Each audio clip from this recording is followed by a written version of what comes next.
وبعدين دومينيك وحسام غالي ومعتز اينو وعماد متعب.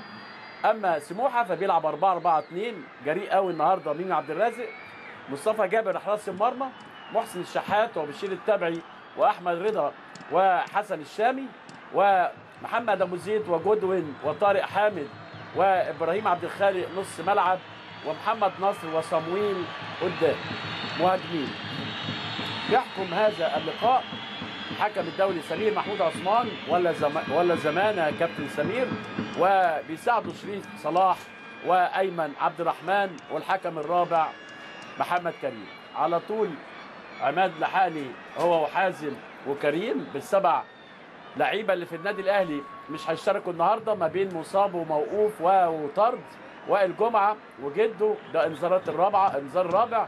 حسام عاشور ايقاف نهايه الموسم. ابو تريكه وشوقي وفضل وشريف اكرامي واحمد شكري للاصابه.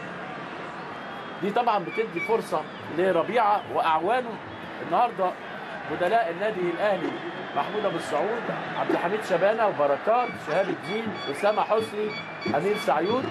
وبدلاء سموحه وائل خليفه واحمد حشمت وعمرو فتحي واحمد بلال وهشام فتح الله واحمد سعيد بودي واحمد حمودي. ادي الفرقتين قدام حضراتكم.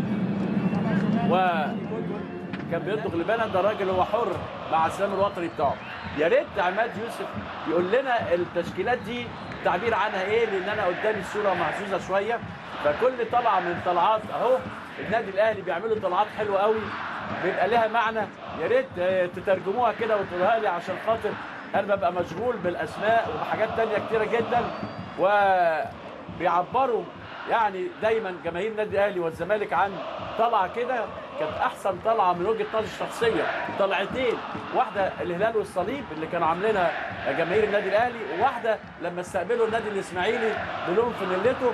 وفي وحايد كتيره تعبر عن الوطنيه. انما نفسي بس القصه